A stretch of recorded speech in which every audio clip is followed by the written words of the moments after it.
Well, because water problems are such a hard thing to demonstrate in a photo, I'll show you what we're up against. And turn on the water. Lots of water pressure there. That stuff is barreling out. That's the hot, right? Coming out. Nice and hot. I'll turn them both on. Screw that. See, it's spraying all over. Spraying all over like crazy. That is what comes out of the shower head.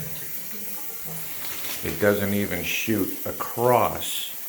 It's hard to see it, but it doesn't even shoot across the whole shower anymore. It used to spray on that step. The step over there. And now it doesn't, makes it barely to the drain. The water pressure is just going away here. I'm going to pull that shower head off and see what we find.